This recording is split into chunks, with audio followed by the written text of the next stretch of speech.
Tree Talking Time is brought to you by Conkey's Outdoors. Get all your hound hunting needs at conkeys.com. Welcome to Tree Talking Time, where we talk all things tree dogs, from the smallest feists to the largest hounds, treating squirrels to bears and everything in between. And from time to time, we might even run a little fast game.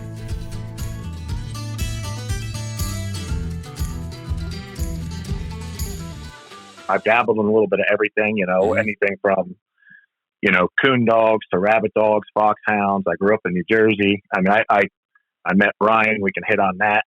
I'll be sure to put that out there, and my relationship with him and how I met him. And yeah, I've got a little background, and yeah, I'll just give a little bit about myself. Tell everybody a little about myself, where I grew up, and so yeah. My name's Shaun Brophy, and I grew up in the Pine Barrens in New Jersey. I got a long history of family that ran dogs, anything from foxhounds to coon dogs to rabbit dogs, and just a long line of hunters. Mm-hmm. I was in the woods at 3-4 years old, and nice.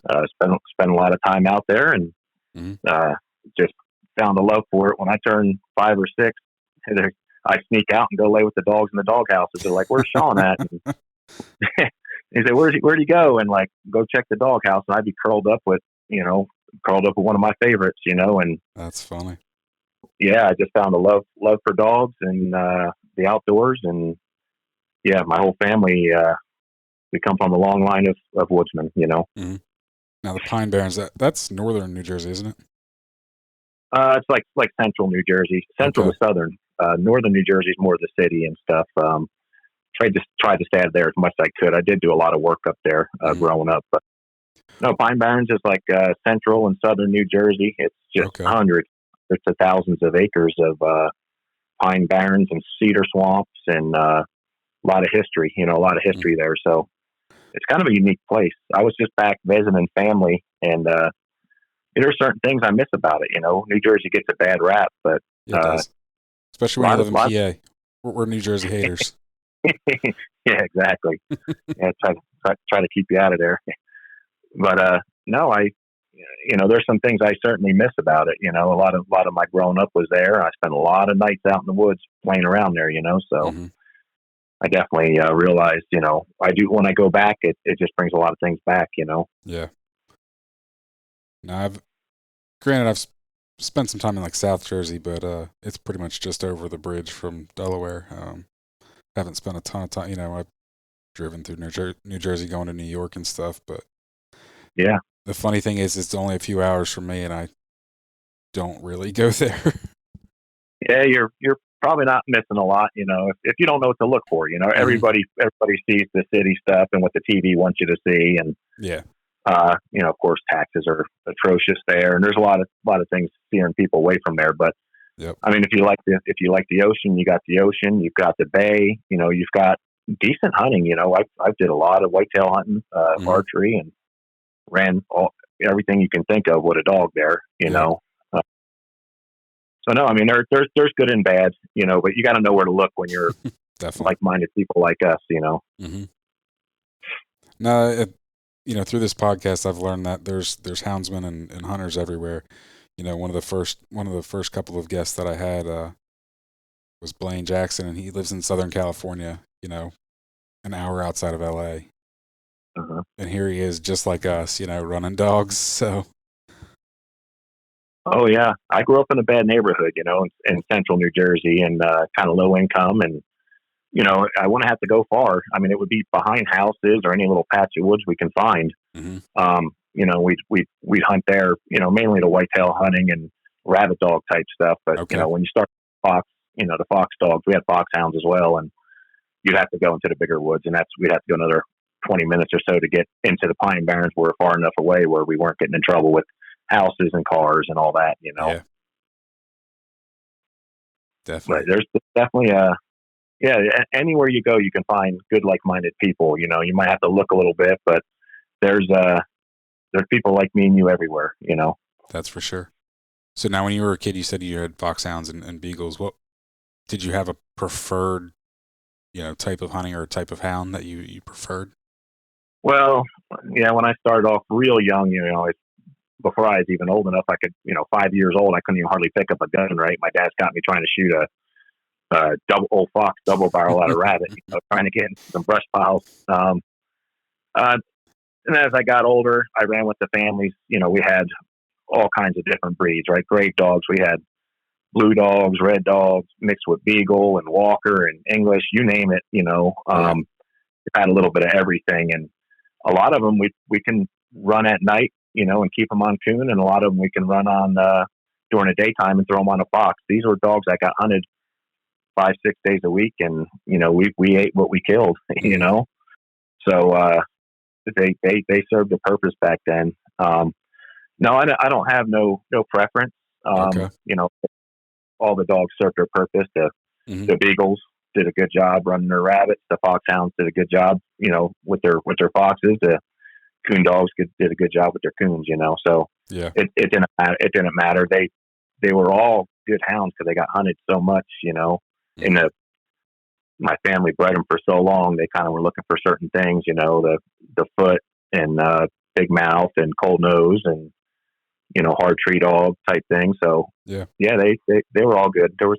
I had no preference, hmm Well, if you grew up in New Jersey, how in the world because you now live in Idaho, right? I live in North Idaho now. Yeah. How in the world did you end up out there? I know you've heard this before because I've heard it on your podcast, but following women. There you go.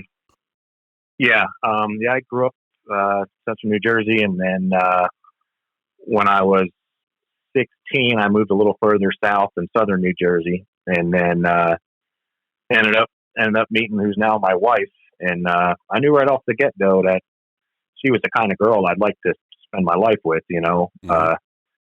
Thing was at that age, she was a super good girl, and I wasn't so great. I was a little wild, and she was ready to settle down right away. And so we stayed friends for several years until I smartened up and said, you know what, now's my time to settle down, and if she still gave me a chance, let's make something happen here.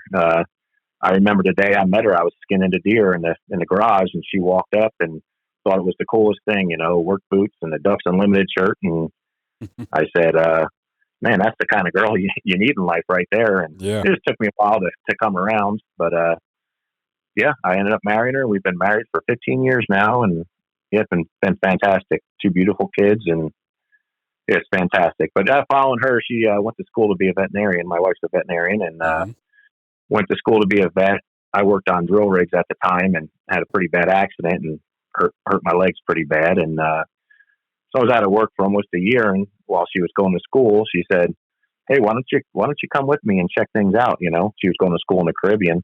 Okay. I followed her there while she was finishing up school, and then Hurricane Ivan came and took out the whole island. And Jeez. then so Kansas State, K-State University out in Manhattan, Kansas said, "Well, if you want to come finish your schooling up here, anyone who was involved with that, come on out. We'll put you up." So we moved to Kansas, finished up her schooling for 2 years, and then when we got done there, she took a job in Illinois and lived in Illinois for about 10 years. And and all along that time, I got out of the well drilling, and got into electrician. So I'm an electrician by trade. Something a little better for my knees. Yeah. And then I've had several surgeries, like 8 surgeries on each knee replacement. Yeah, I've had some fun. So, so followed her around, and we just made decisions. We went on a trip about 8 years ago. We took the camper and took 29 days off of work. We took a month off of work and said, you know what, let's just see what else is out there. Illinois is a great place, for hunting. Like your coon hunting's amazing. The whitetail hunting's amazing. But we were looking for more. We wanted to see what else was there. And we took a trip and fell in love with Idaho. And long story short, we made the jump, and here we are. That's awesome. Been here about 8 years now. Well, before we get on to Idaho, now knowing that I didn't even know you, I knew you were from the East Coast, but then I didn't know all about the moving in between. Did you run hounds anywhere, like when you lived in Kansas or Illinois? Oh yeah. I ran hounds in both places, Illinois and Okay. Kansas. When I went to Kansas first, I had a red dog. At that time, I only had my red dog. When I was younger, I had quite a few dogs and did the competition thing. Traveled around, did a lot of the competition hunts, Mm-hmm. mainly on the East Coast, and really took a liking to that for a while. And then as you do it long enough, you kind of start to see some other things. Some of the political stuff that goes on and Yep.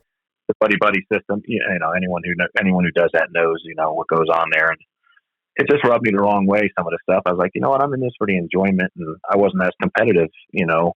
I was losing my competitive drive. And I was like, I'm not going to do the competition thing no more. I did think it was neat for a while, but I kind of Yeah. got away from it. But yeah, so I got down to just one dog because we were moving so much. It was hard to do much. And I had my real good Redbone I had with me. Brought her over to Kansas and coon hunted out there with just her. And I met up with some other guys, fantastic people. And yeah, we ran a few nights a week, just pleasure hunted and loved every bit of it. And had a couple rabbit dogs there too, a couple Beagles, and I did that as well. We moved to Illinois, and same thing. I had that same Redbone. Her name was Miss Honky Tonk. She was a pretty good one.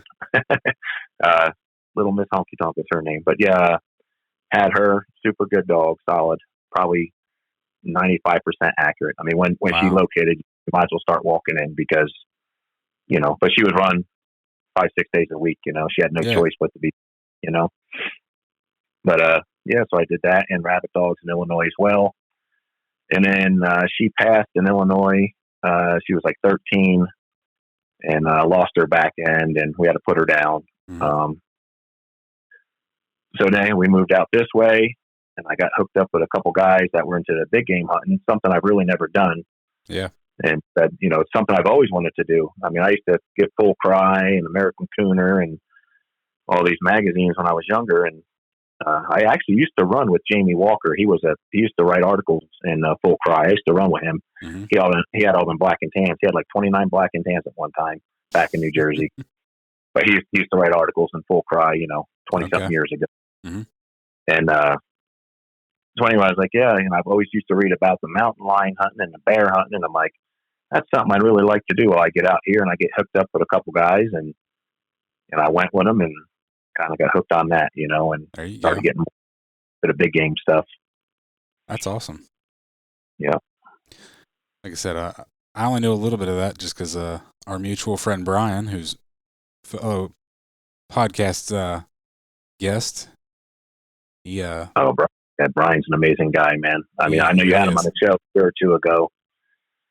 And the thing about Brian, I hear him on the show, and I know Brian. He's like my best friend, right? So Mm-hmm. I spent a lot of time with Brian, and the best thing about Brian, he doesn't brag about what he's done or what he's seen. He hit on it a little bit about what he's been through. Mm-hmm.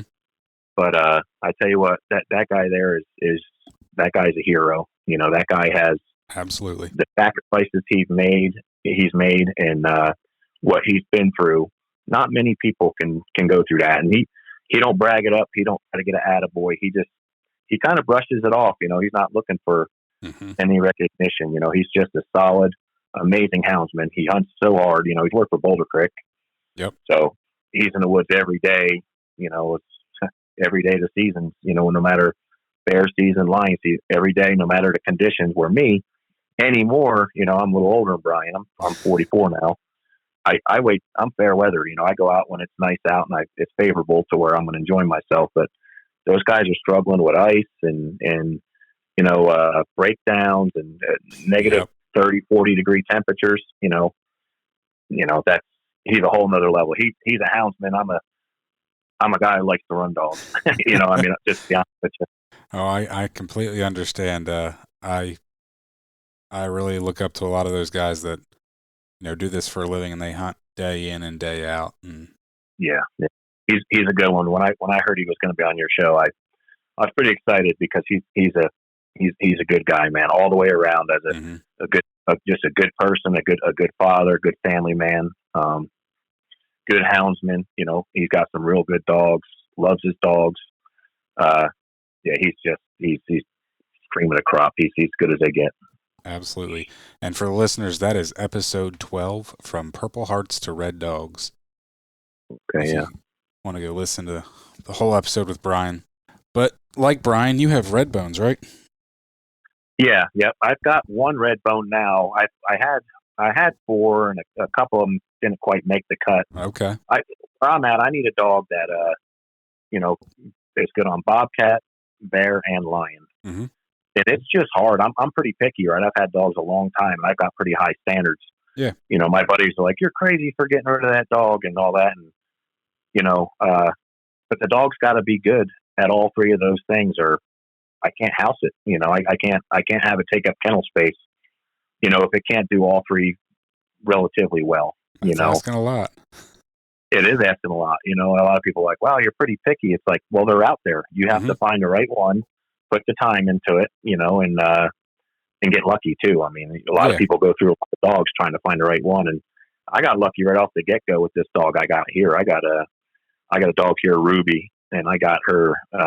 She's out of Indiana, and she's a T-top Redbone, and I got lucky. I got her and started training her on coons, and at 3-4 months old, and she was running and treating her own coon at 5 months old, and nice by herself. Yeah, she was pretty decent. And then I ended up having another major knee surgery. So at like 6 months old, there's a local guy here, Rob Yoder, and works for an outfitter over in Montana. Fantastic guy, fantastic family.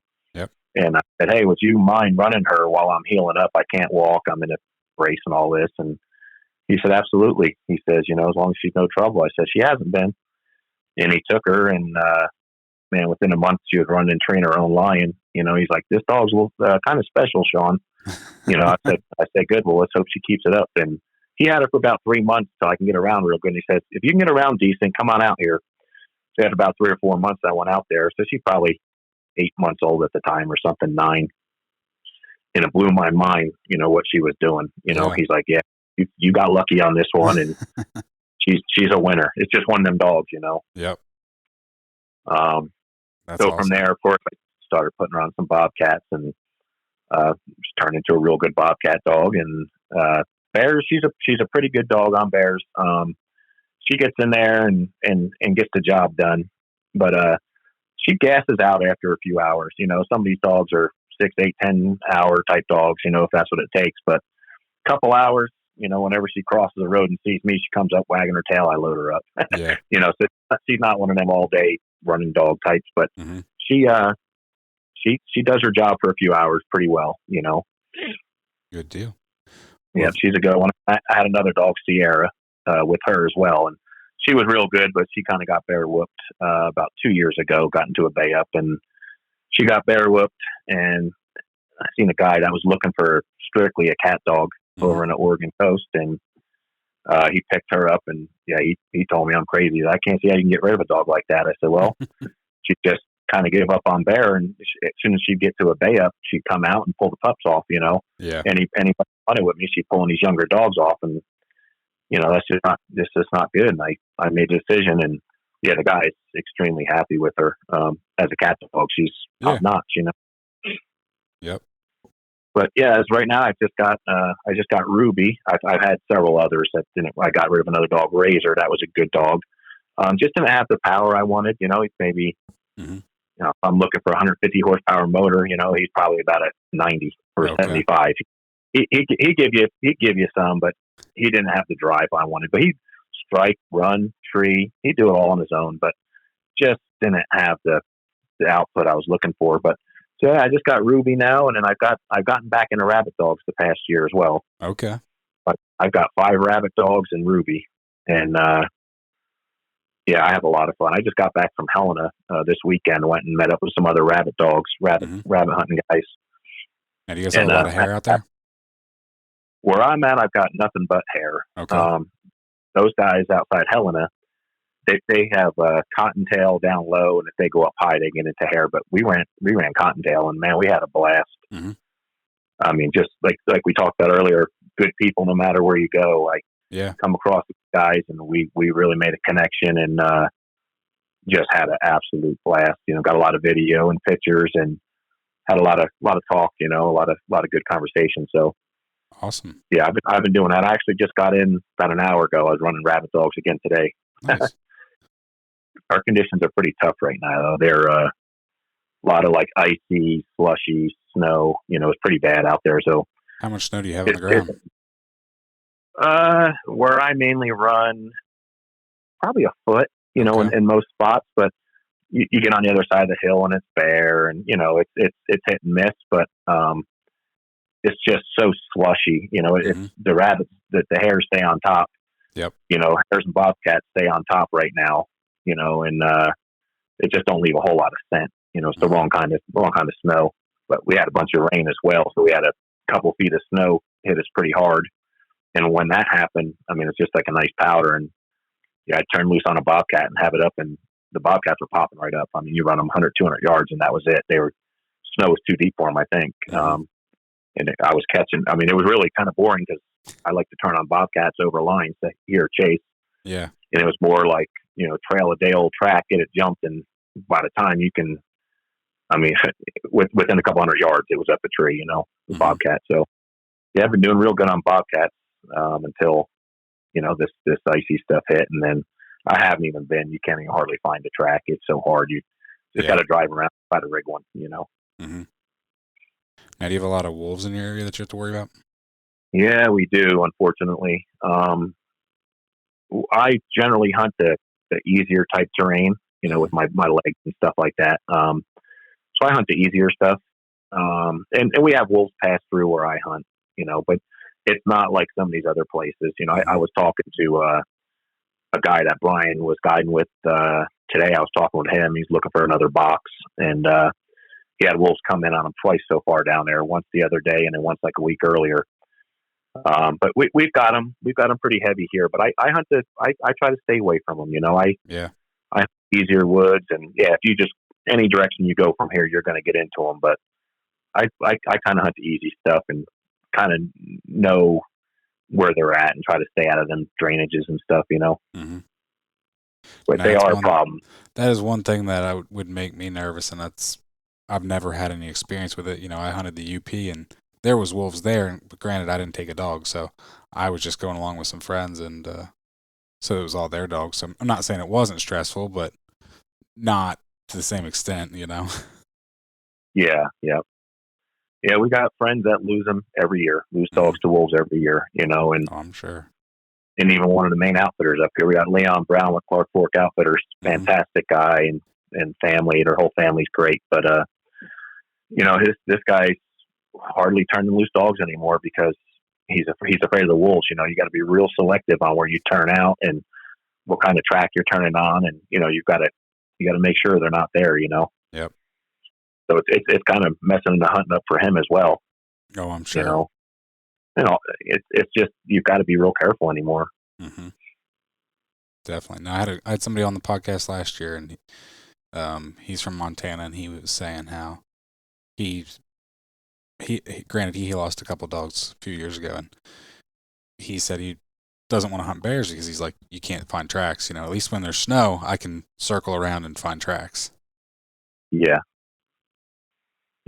I mean, look at all the times we're running in the spring and summer and fall on bear, and there's no snow on the ground. Mm-hmm. Your dogs are running through drainages that hold them. You don't know it. The roads here are so hard you can't hardly see a track. Yeah. When they're bare ground. So it's logging roads, and a lot of them are gravel, and your dogs are running through them. Yeah. More than you think. But it kind of they got a lot to eat that time of year, and a lot of young and stuff like that. This time of year, hunting season's been closed. The deer season's over, elk seasons are over. The winter's tough. We had negative temperatures for a week. Like negative 30, 40 temperatures for a week.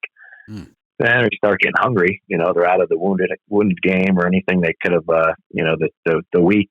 Yeah. And now they're, you got a couple dogs out there running through their drainages and stuff. Yep. That could be their next meal. Ringing the dinner bell. Yeah. Definitely something I don't envy about you guys out there. Yeah, and I just talked to a guy. I ran into a guy up by Priest Lake last weekend or 2 weekends ago, and we're up there looking for a bobcat to run, and ran into a guy up there, and he was from Michigan, Mm-hmm. and he was telling me, how bad the wolves were there, and I said, well, they're pretty bad here. And he's like, I'm telling you, even by us, it's worse than up here. Because I've been up here for a couple of weeks. He's not even a resident yet. He was just driving around scouting stuff out. Yeah. He's a hound, him and his father or whatever. But he says, yeah, he says you guys got wolves, but he says we've got wolves out there, like Mm-hmm. twice. Like he said, like twice as many. So that's pretty Wow. scary. That's hard to believe, but Yeah, pretty scary. definitely. It changes everything. It changes all the elk hunting, deer hunting. It changes the way the animals, the way they communicate. The elk have gone kind of quiet out this way. Yeah. Whatever elk we have left, there's a huge population decline here. That wouldn't surprise me. And really, the lions get a bad rap about that. Because what's going on is the lions will make a kill. Mm-hmm. And they make a kill on a deer and gnaw on it for a week and feed their young or whatever. But the wolves are starting to follow the lions to the kills. Yep. And run them right off. Mm-hmm. And then the lion's got to kill again. The lion's got to kill again. So yeah, it's wolves have changed a lot of things up here. For sure. Conkeys Outdoors is proud to be a sponsor of Tree Talking Time. Family, hunting, tradition is the Conkeys motto. They understand the importance of passing down the tradition of hound hunting. They are a family-owned business that treats you like family. They also understand the importance of having the gear you need when you need it. Conkeys carries everything for your next hunt, and it ships to your door quick. They also offer great warranties on all tracking systems and financing options. Check them out at conkeys.com. You can also use the code TreeTalkingTime5 in all caps to save as well.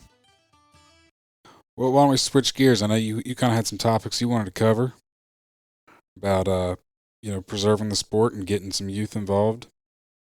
Yeah, I know a lot of people like to come on the podcast and talk hunting stories, and I can go on for days talking hunting stories. Well, we'll get there. We need a few. No matter, before we end this, we definitely need a good hunting story or two. So, but we'll get there at the end. I've got several of them. But you got to preserve the sport, right? I mean, we got to get kids into it. We've got to support our organizations, our local hound organizations, and work well with, out here we got, trappers and houndsmen, and they're starting to work together. We're starting to really work together and make things happen. We've got the Intermountain Fur Harvesters and the Idaho Trappers Association and the F4WM and all these different organizations. They're working together and changing things, opening more seasons to get rid of these wolves, and it's really helping out. There's some good organizations out there, and then working with the fish and game officers. I've got a pretty good rapport with them out here. You run into them, and you talk to them well, and if you're doing the right thing, man, they pat you on the back. I got back to my truck a few days ago. Probably about a week now. Got back to my truck about a week ago. I was out on the side by side. I got tracks and get back to my truck, and there's a fish and game sticker on my windshield under my wiper, and said, "Hey, beautiful day today. Hope you guys are enjoying your day. Good luck." Nice. It's just letting you know that they're out there patrolling, but it's also that's a nice way to go about it. Yeah, definitely. So I know sometimes they get a bad rap, but if you're doing things right and everybody can get along. Everybody can get along and preserve this sport because it's very important. Mm-hmm. So yeah, I just wanted to hit on that a little bit because it kind of goes without these organizations, we're we don't really have a voice. There's not a lot of people as an individual going out there and going to the meetings and and voicing their opinion. So it's support your local organizations wherever you're at. Get in there. I don't know, some are $30 or $50 a year or whatever, but it all helps. Oh yeah. With everything going on in Colorado, that's gonna happen, especially if they win there. That's gonna, in a couple of years, that's gonna be Idaho or Montana or somewhere else.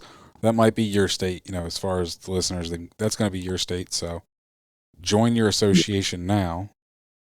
Start, that money, building up a fund So that way, if there ever is a big political fight, the organization has some money.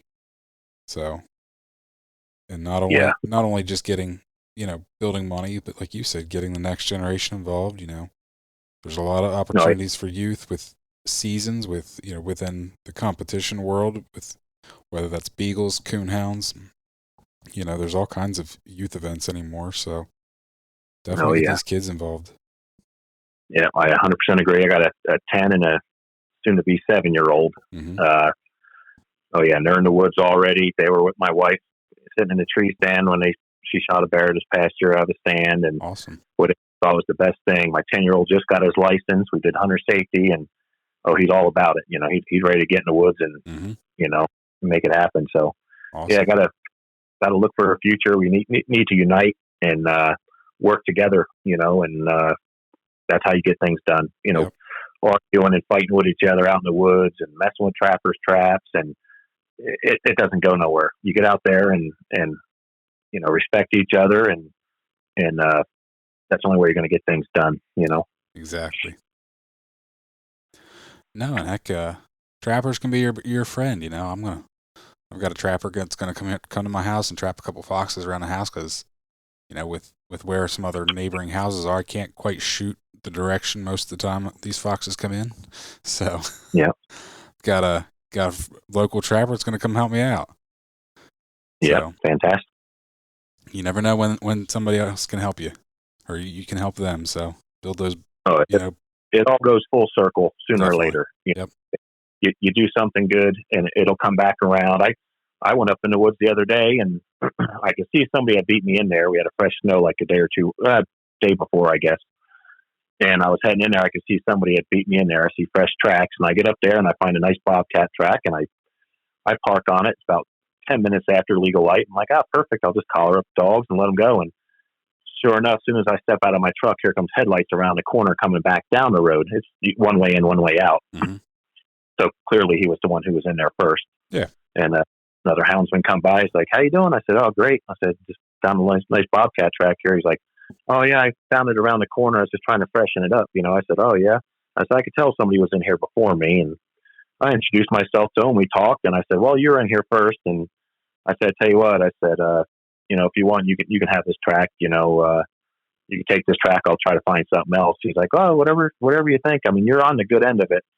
I said, yeah, but you beat me in here. I said, you're in here.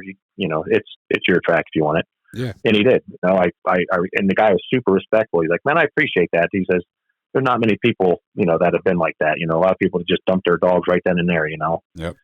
So it's all about, making a name for yourself and getting along with each other. I know I left a good impression to that guy, and if I see him again, he'll remember that, Mm-hmm.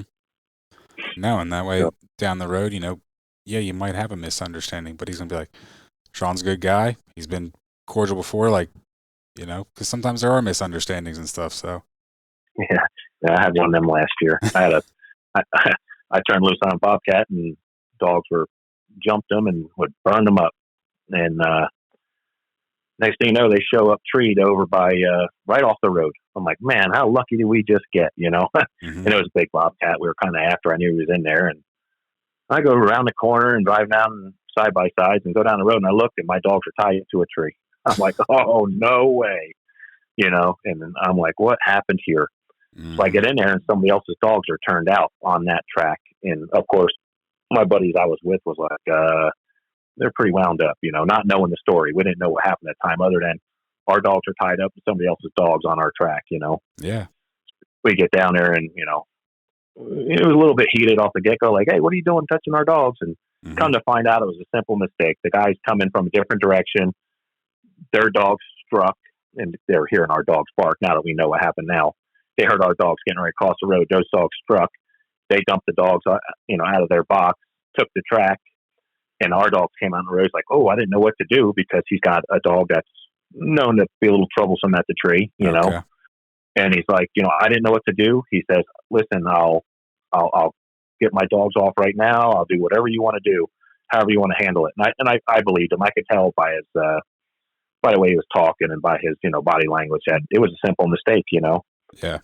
And yeah, he turned his dogs loose, and it was just a simple, wasn't even misunderstanding. It was just a simple mistake. And Mm-hmm. yeah, he did. He said, if they end up training, I won't shoot this. This was your guys's, this was your guys's Bobcat. And so anyway, yeah, I got to know the guy, and it was just a simple misunderstanding, mistake, whatever it was. It's just the way things happen. But Oh yeah. just another thing, and that left a good impression on me because I drove back by there earlier and see where he got his dogs, and yeah, there was no signs of him, harvesting that Bobcat. So Mm-hmm. yeah, it was fantastic. So yeah, you run into that too. So yeah, it's Yep. luckily by me, we've got a lot of really good guys in the woods. As long as you respect them and respect their little area they like to go, and you treat them well, usually it comes back really well back to you. But Mm-hmm. there's always a bad apple or two here and there. We've got them Oh, for too, sure. but yeah, you just try to beat them with kindness, I guess. Mm-hmm. No, unfortunately, when we're hunting public land, you've got to deal with other people hunting, and the best thing to do is just treat everybody with respect, and hopefully everyone does the same and can all get along. Yeah, Because ultimately, it's just as much theirs as it is yours. yeah, it is. It comes down to ethics and Mm-hmm. and how you handle yourself, to other people. So I'm relatively liked. I like to think I'm relatively liked out here. I moved in here and I'm kind of newer. I've Yeah. been about 8 years. I think I had dogs for about 6 of them 8 years I've lived here. Mm-hmm. And so I'm kind of the new guy. There's guys that grew up here and lived here their whole lives and been running these woods. And I'm I'm pretty well, respected, I guess. I guess I'm pretty well liked. So Well, that's good. I don't really have any issues with anybody. People are pretty friendly. So let's Mm-hmm. keep it that way. Yep, definitely. Well, like I said, we definitely still need a good story or two. Well, I've got a good story or two. I mean, I can go back a long time ago and kind of I was hunting out in the Pine Barrens, and Mm-hmm. we used to road the dogs there. So the dogs just take off down the road. It's all sand roads. Mm-hmm. So the dogs would just run down the roads for miles until they hit a coon track and they turn off. So we're out in the middle of Pine Barrens, and yeah, we're roading, and dogs take off and start going and start heading down this cedar swamp. And I said, let's get around to the other side. And I was like, they're heading towards this pretty well known party spot. It wasn't the biggest woods we were hunting. I said, they're heading towards a pretty big party spot, and start heading that way and get in there to cut the dogs off. And we get there, and sure enough, there was a party going on, and it was like some devil worshippers. Oh, geez. It was crazy. They're having some sort of I don't know, some kind of gathering. They had chickens and stuff hanging through the trees and Oh, all this geez. stuff. Yeah, I didn't know what to think. I never saw nothing like it, but they had like fire going, like shaped a certain way, and stuff hanging in the trees. I'm like, what did we get ourselves into? I Mm-hmm. gotta go right through where they're at to get to my dogs. Well, I got out and parked. They had trucks blocking the roads and everything. I got out there. It's like, well, what are we getting into here? And yeah, they didn't really think too much of us. They kind of just said, what are you guys doing out here? I said, I was just trying to get our dogs. Here's a couple guys, midnight, 1 o'clock in the morning Yeah. with 22s. That's all you're allowed in New Jersey back then. It's 22 strapped to your back and a bunch of dog leads, walking around in your bibs and, chaps. And Yeah. they're like, and they kind of let us through. That was kind of a crazy one, but we didn't have no issues with them, but there was definitely some funny business going on there. That one was always stuck in my mind. I know it's not super exciting, but for someone I would be to run stuck in my mind too. it was kind of weird, but I was pretty young back then. I was 18, 19 years old or something.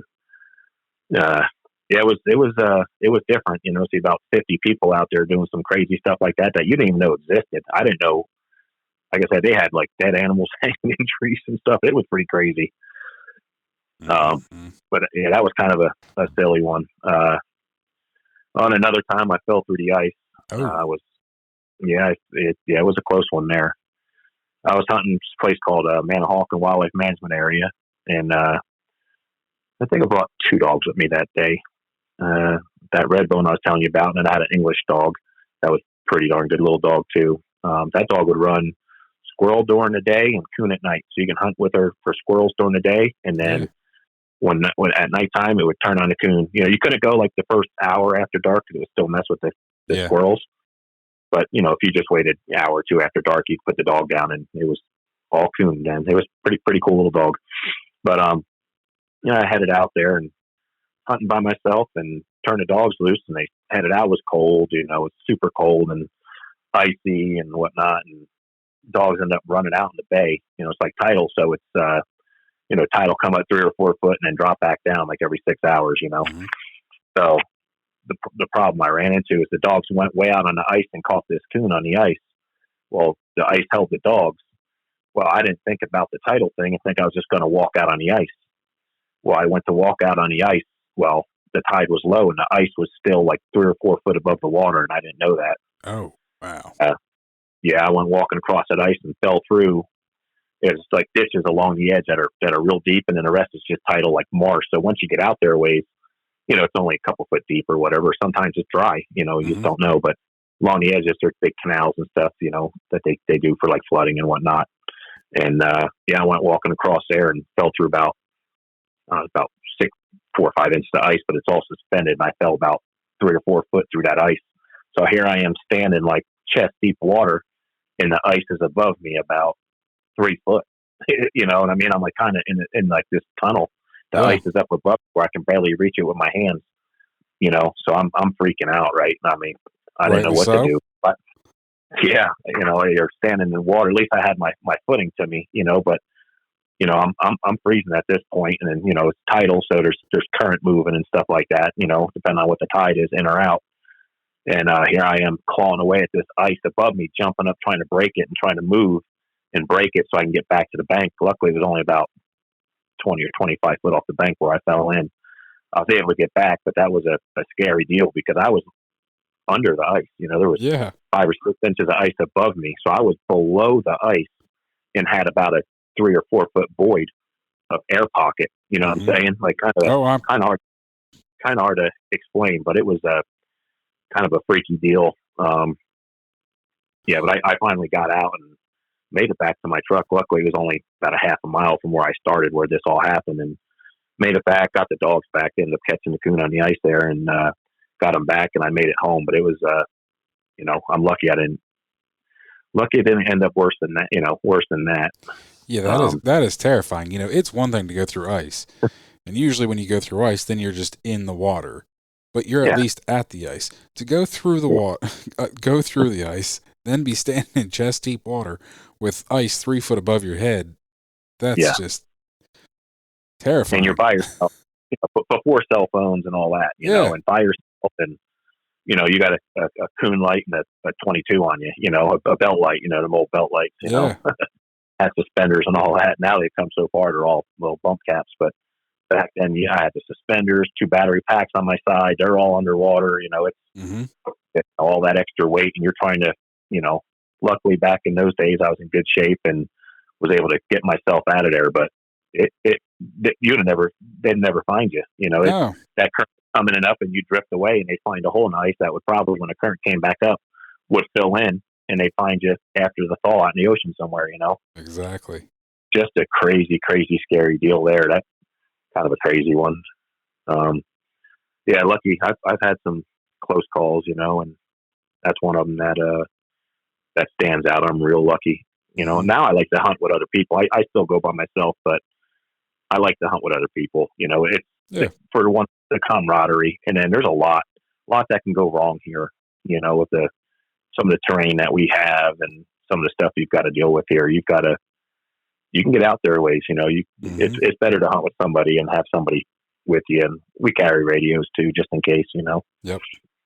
Little handhelds and truck radios and stuff like that.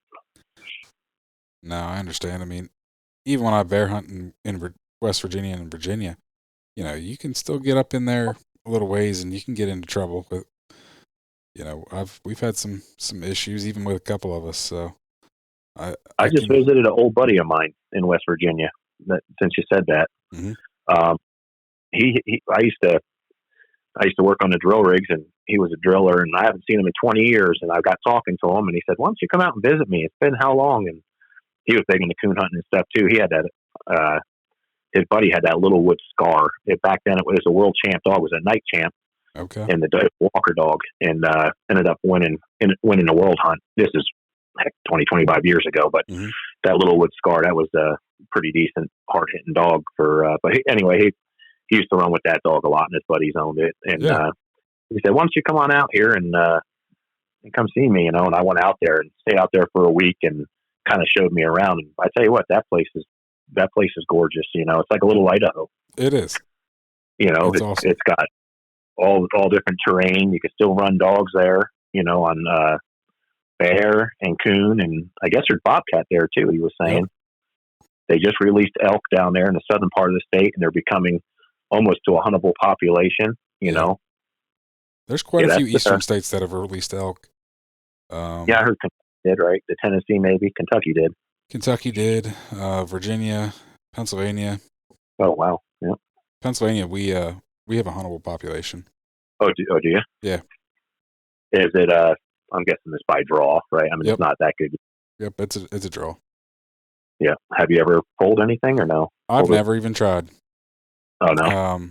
I know a young guy that got a cow tag a couple years ago, and he shot a cow. Now like certain areas you go, they're like dogs, you know. My buddy, we went up to his camp a couple years ago, and we were like in town, and there's two bulls like standing right in the middle of town. Oh wow! But I'm sure in areas where you can actually hunt, they'd probably be a little more wary of people. Yeah, probably. You know, just like anything, animals that live in town get used to people real quick. Oh yeah, I just got back from Helena, and there was mule deer still packing antlers, just walk around people's front yards, laying in their front yards. You know, you don't see that here. You know, it's just I know we don't have the deer populations like we used to, but they're just great big mule deer walking around, standing in people's front yards. You know, kind of neat to see. Oh yeah, definitely. Going back to Brian, did you hear about that Austin Landers benefit? His cousin, kind of ended up getting cancer. Yes. And we put on that benefit, and that's another thing that was pretty neat. Talking about unity, I reached out to many different companies and businesses to raise money for that, and all in all, we raised $90,000. Wow. To help pay for some of his medical bills. Yeah. That is incredible. That's like, you know, a lot of these, like W helped us out. You name it. I mean, I don't think there was one person that I reached out to that didn't help out in one way or another. That's incredible. You know, and that's Brian's cousin, you know, and his uncle Todd, they've been longtime hound hunters as well. Yeah. But yeah, I was just thinking, it's like, man, there's another thing about this unity. Everyone I've reached out to, it kind of makes you feel good inside, you know, that there's still people out there that want to help and that want to do good, you know. Oh yeah, that's one thing I will say about houndsmen. You know, you look across the houndsman community, there's a lot of benefits that are put on every year for different people. You know, like you said, cancer, or someone has a child that dies or something. You know, someone's house burns down, and it's like, they're a member of the houndsman community. The houndsman community shows up for them. That's for sure. Yeah, absolutely. Yeah, it was amazing. I mean, I was thinking maybe, you know, we'll just sell a hunt. You know, Boulder Creek, Matt and Tim Craig donated a bear hunt down there. And, Leon Brown up here at Clark Fork donated a bear hunt. So we raffled off 2 bear hunts, and both people who drew it and won put it right back in so it could be raffled off at a live auction. That's awesome. I mean, just the amount of support and the amount of people that, you know, that are still a lot of good people in society. You know, it really makes you feel good that, you know, houndsmen and outdoorsmen together, you know, they're a special part. You know, they're special people. Definitely. Special group of people. For sure. Well, any more stories or anything else? Well, I've got stories. I just know how special they are. But I mean, I've heard a lot better ones on the podcast here. Nothing too crazy, nothing too abnormal. You know, some of the stuff I saw, you know, at the night hunts, maybe I can hit on. I used to travel up and down the coast quite a bit, up there in New Jersey, Maryland, Pennsylvania, Morgantown. Where are you from, Morgantown? That's my club. No way. Yep. Oh, I used to hunt. I used to run there 20-something years ago. Yeah, Yep. I'd go to Morgantown, PA, and hunt out there, and they had like some co-op land out there. I guess they called it Longer River somewhere. I can't remember. It's been a while, But I went out to a hunt out there one time, and the guys were hunting off of feeders, and I went out there, and I get out there with the guys, and I get out there with these other, I was an outsider, and these other three guys I got hooked up with, and get to this piece of land and cut the dogs loose, and their three dogs go barreling down the trail this way, and my dog goes out, heading towards this water, down this way of Pointer, and like, oh, that's what they all kind of split. Those other dogs were, boom, strike treat. I'm like, wow, that was impressive, Yeah. That's pretty impressive. So you see that feeder bucket. Well, yeah, we went to the first one and I missed it. I missed the feeder bucket on that one, and we walked, grabbed dogs. I'm like, wow, them dogs, whew, that was something else. And I go on down another, I don't know, quarter mile or something, cut the dogs loose again. Same thing. Those three dogs right, boom, one direction. I'm like, holy cow, they strike treat. I'm like, what is going on? Go in there. I'm like, wow, these dogs are something else, and I've run with a lot of dogs, and I'm like, wow, these dogs are, whew, they're getting out there and getting it. Didn't see that feeder bucket. Get to the third one, and I walk on the way in there. I see the feeder bucket, and I'm like, you got to be kidding me. Find out that that's where those guys run every day, and the dogs run right to the feeder buckets, and the coon goes up to 2-3 trees away. I'm pretty sure it was either Morgantown or somewhere in Maryland, but that was a pretty funny one, Yeah. And then you get to some of these hunts where the dogs go across the river, and your dogs sit there and bark at one side, and your dog goes across and swims across in trees, 300-400 yards away, but you're not, back then, all about now, I've been out of it so long, but you weren't allowed to get in the car and go get your dog. You had to get there by foot, you had to walk to your dogs. I don't know if that's ever changed, but I have dogs that don't even swim the river, to go chase a coon. And, you can see the eyes, but you can't identify it from that far away, know, and then you can't, the closest bridge is 2-3 miles down whatever the next road is, so you just call your dog back, Yep. Just some of the stuff that kind of, much I liked the night hunting back then, kind of got me out of it. I'm like, I don't know if this is for me, No, it's changed a lot. Hunter numbers being down, and I think technology's kind of helped keep people a little more honest in some ways, Yeah. Is there still a coon club there in Morgantown? I'm the vice president. Wow, really? Had no clue. Same building. We've had the same building since the 1950s. So I had no clue you're part of that Morgantown. That was, like I said, I hunted there several times, because it was kind of close from me. It was only like 3 or 4 hours away, What's funny is that's actually how I met Brian. Brian came out here to visit family, and he contacted our club. Oh, wow. I thought it was just through, like, you knew her family or, Stephanie's family or something. Nope. Wow. Brian hit our club Facebook page up, and that's how. So Brian's hunted out of Morgantown. Wow, that's crazy. Yeah. Yep. I've hunted all over the place. I go, a lot of times when we get a bad freeze, back when New Jersey used to get a lot of snow and used to have some pretty good winters. Anymore, it doesn't seem like they have that. But I used to just travel if it got snow got bad and turned into a sheet of ice. Plus when it gets like that, it seemed like the coons didn't want to move for a week or two, till they come out, almost like a sub-hibernation or something. But I just drive south until I hit good country. I'd end up in Virginia or the Eastern Shore of Maryland, or I take the ferry, the Cape May ferry, and hunt out of Lewes, Delaware. Take right along the beach there. There's like old campground, and you're hearing the waves crashing, and you're running coons on the beach. It was awesome. I just go where the hunting was good. Yeah. Yeah, pretty amazing. A lot of stuff I've seen along the way. I said I'll be 45 here in July. 45, and the stuff I've seen along the way, pretty neat. The people I've met have been, even neater. I've hunted with some pretty good people along the way, and it's been good. I love hounds, and I don't think I'm ever going to get out of them until the day I die. Good deal. Yeah. Well, I really appreciate you coming on.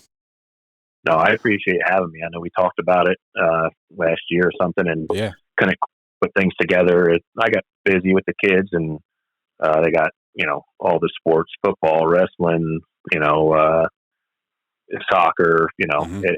life gets pretty busy. And then of course we own a vet business, and yeah, life's busy, but, Yep. I'm glad that we made this happen. Definitely. I'm very pleased to be part of the show, so I appreciate it. Yep. You can find me on Facebook and Instagram at Tree Talking Media. And until next time, keep them talking in the timber.